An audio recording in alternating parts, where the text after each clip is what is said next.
to Review the Light. Today we're going to be taking a look at the new T25 flashlight by Acebeam. But before we get into it really quick, make sure you click right down here. YouTube, I believe, has moved the subscribe button to this corner. And you can follow me on Facebook by clicking right up here. And make sure you click those. That'll make sure you stay up to date on the latest reviews and videos. So the T25 is a new flashlight by Acebeam. Before we get into it, I know this flashlight is large. I know it doesn't fit in my review box very well. I apologize for that. I am looking to make a new box soon. But for now, this is what you get. We're cramped in here. So this is the box it's in. It's got a nice predatory cat there stalking something. And when you open it up,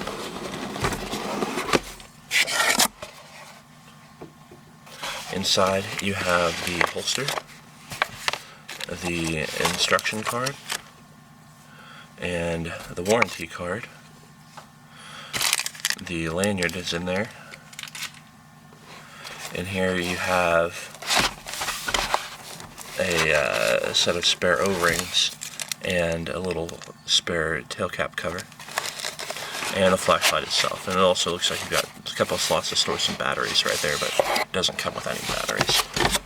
So you can keep the box if you want to store the flashlight along with some batteries in.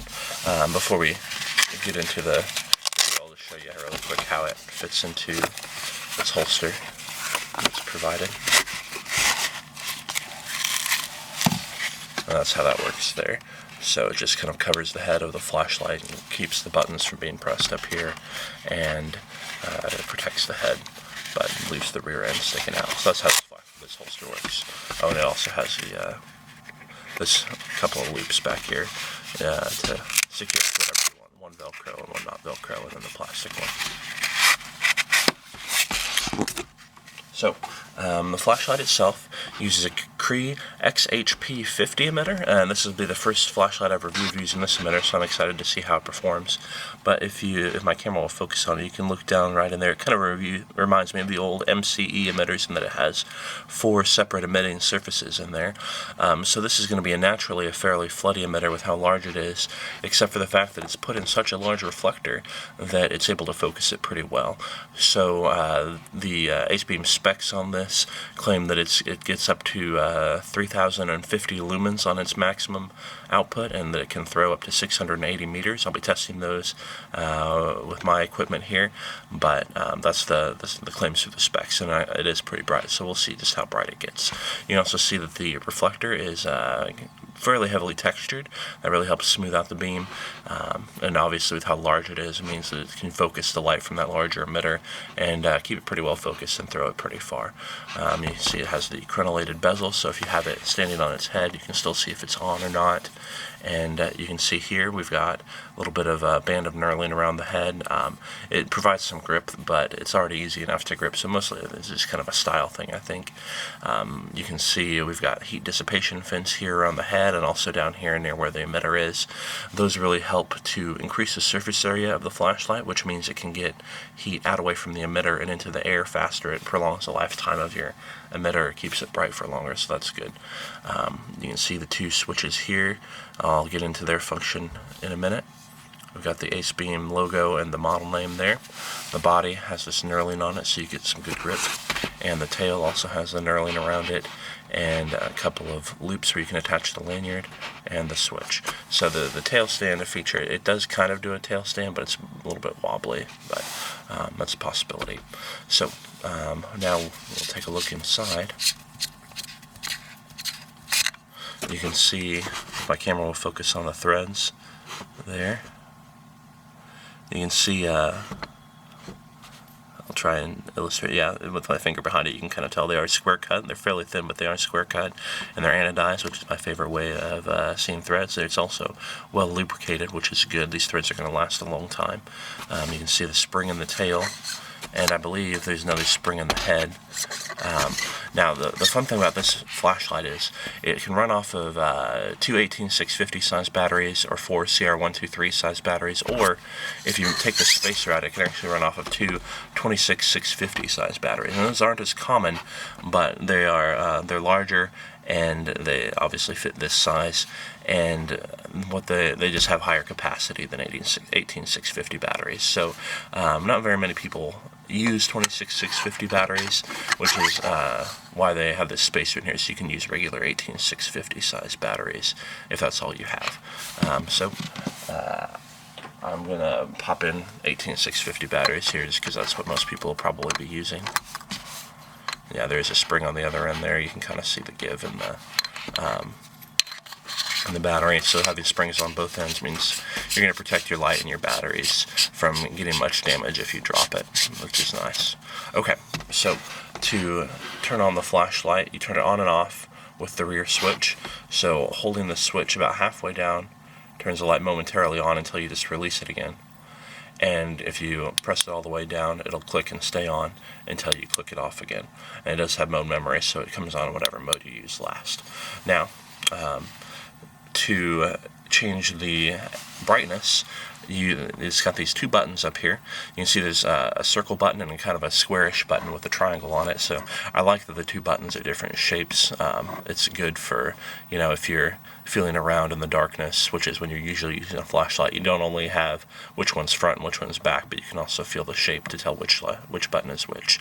So the circular button here with the kind of two arrows on it circulates through the modes.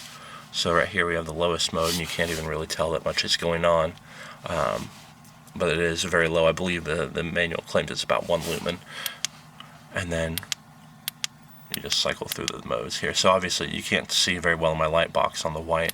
The beam pattern, we'll get that outside, and you can see it better. But just clicking this circular button rotates through the different brightness levels. And then anytime that it's on, holding down on this square button puts you in the strobe mode. And then as soon as it's released, the strobe mode ends. And as far as I can find out, there's no way to get it to stay in the strobe mode. It's just the momentary strobe mode. So it goes to strobe as you're holding the button, and then as soon as you release it, goes back to whatever mode you were using last. So that's the operation of the Acebeam T25. And if you stick around for just a second, we will take it outside and give it a shot in the dark. Alright, welcome back to Review the Light. Thanks for sticking around. We've got the Acebeam T25 out here in the dark, and we're going to fire it up. So we'll just go ahead and turn it on and see where we're at. And it looks like we're in one of the higher modes because that is pretty bright. You can see everything is pretty well lit up. Let me cycle down to something lower. Okay, so here's the lowest mode. Now I can see this with my eyes. I can make out on my garage there where the beam is. I can kind of tell a little bit what I'm looking at. Probably mostly because I already know what it is. The beam is on right now. You can see it there. But this low mode definitely is very low, so it's handy to have if you don't want to be drawing a lot of attention, if you don't want to be ruining your night vision, but still want a little bit of light thrown to a distance. It's pretty nice. A thrower that can put out this little amount of light is actually kind of rare to find, so it's a good feature. We'll kick it up to the next level here. And you can tell at this mode, this is probably the mode that I would use if I were just walking around. I've got a lot of light at my disposal right now. Definitely a solid hot spot. You can tell where the spill region goes out to there.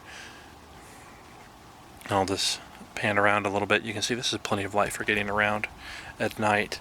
In the close range, mid-range, and even things getting kind of far away, you can see with this amount. So as we go up to the next brightness levels, it's just going to get a little more intense. So here you can tell this is a lot of light. This is more than I would say is comfortable for me to just use normally. This is a mode that I would use if I was looking at something far away and really felt like I needed more light to see it. And we're just in the medium mode now. So here's the high.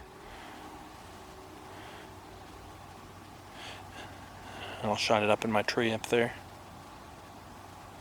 You can tell that's a lot of light.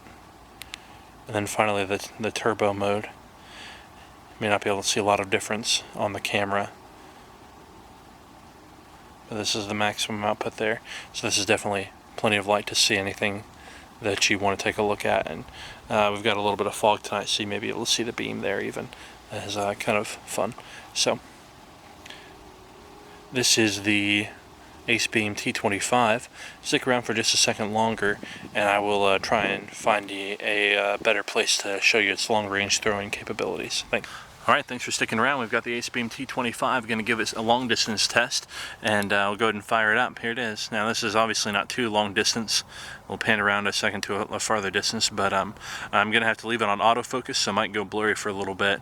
I just can't do a manual focus when I'm going to be changing distances. But here you can see the nature of the beam a little bit.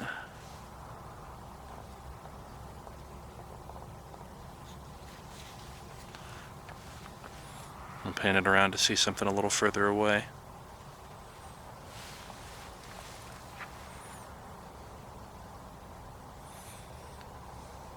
So that tree, I'd say maybe a little over 100 yards away.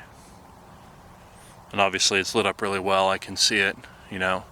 Anything that I want to know about it, I can see just fine. And then there's some trees further beyond it even. And that's the point where, you know, I'm getting to the point where the fog tonight is kind of blurring things out a little bit, but it's still definitely illuminated those far trees, and that's getting close to, I would say, maybe 200 or even 300 yards back there.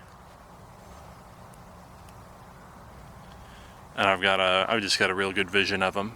If there were anyone walking around back there anywhere, or anything, I could see it, or any animals or anything like that I could see in those trees. So this is definitely some good throw.